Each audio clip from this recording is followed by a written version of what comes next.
kulanti wacan wanaagsan xisaabteena qaaliga sida joogtada waxaan kanaalkan xog bixinta wararka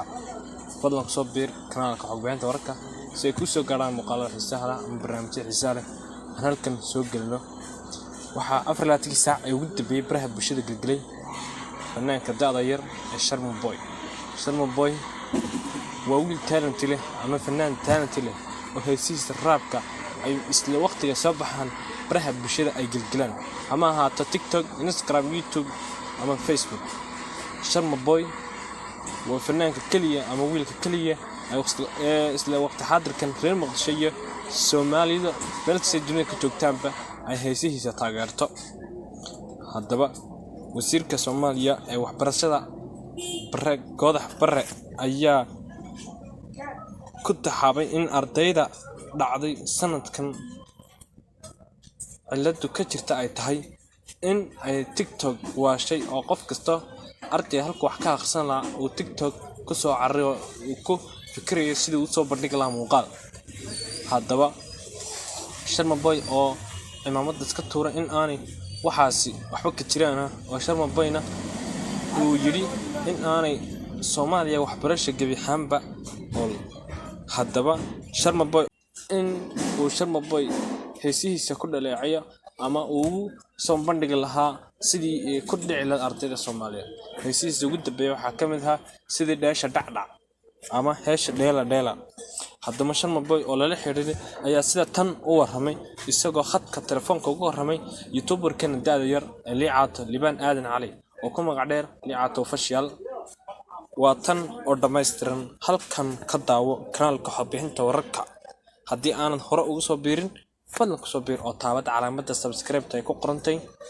gambaleenkana ku dhufay si ay ku soo gaaraan barnaamijyada iyo wararka xiisaha leh ee halkan aan soo gelin doono haddii Allah awood leh ilmo. waa tan ee ka boga saaxiibayaal iyadoo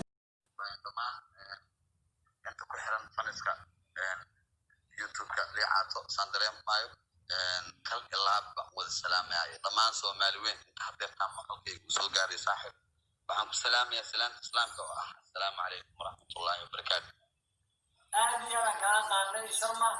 soo dhawaaqay oo markii ugu horeysay ay channelka ka soo muuqanayso sidoo kale maadaama ay arrinkan caawa social media ay qabsatay adigana aad aragtay dhalinyarada Soomaaliyeed ay aad u jeclaadeen heesaha waalida aad soo saarayso la leeyahay imtixaankii dhalinyarada asaga soo waa in 7 kun oo arday dhacdo maxaa ka leedahay horta niyow waa qurux badan maanta maxaa la yiraahdaa ani shakhsiyadeeda waxaa u heystaa maxaa la yiraahdaa waxaa samaysan xumaan dhankeyga ana xumaan badeesaano kaliya ma aragta magacii Sharma Boy inuu siyaadiyo maxaa yeelay waxaa lagu caddeynaya maxaa la yiraahdaa TikTok ani ka horreeyay fanaaniin iga horreysay jirtay maxaa la yiraahdaa fanaaniin iga horreysay waxaa jirta oo la isku soo duubi jiray sax ani intaan soo oo dhalinyarada challenge iska soo duubi jiray marka xaqiiqatan markii laga hadlo waxbarashada markii loo soo noqdo iyo tan hadda oo dhalinyarada iyo waxa Facebook-yada meelaha wareegaya markii laga soo noqdo xaqiiqatan Sharma ahaantii doonta ani maba aaminsan in waxbarashada taalo koobaad. Okay, taas waa wax fiican. Sharma Boy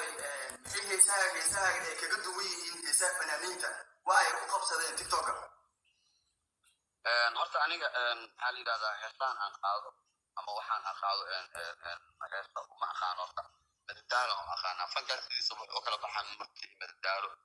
dadka inta badan waa arkaa waxay ka soo hadlaan fankiyaa lagu dheelay fankiyaa lagu tuntay fankiyaasaan loo galay dadkaas ku qabsada maa laga qabto marka xaqiiqada waxay tahay dhabta jirto fankan awjeedin aniga waxaa oo imaada isoo mugdi ah oo dansan oo baaba'san oo hore loogu xirtay oo la raysay si fiican aniga dhinaca ka tirsanaa kama garan si fiican marka Sharma lagu marsado markii waxa ka fankiyo ilaa waxaas iyo waa qalad waayo soo heestaan baashaaka amida daalada ah inteeda kaleeto aniga uma heesto maxaa la yidhahdaa dadkina niyadda dadkina jecel ku abuuro jeerinta geli waxaa inay dadka qabo dhalinyarada maxaa la yidhahdaa magaaladiina waa aragtay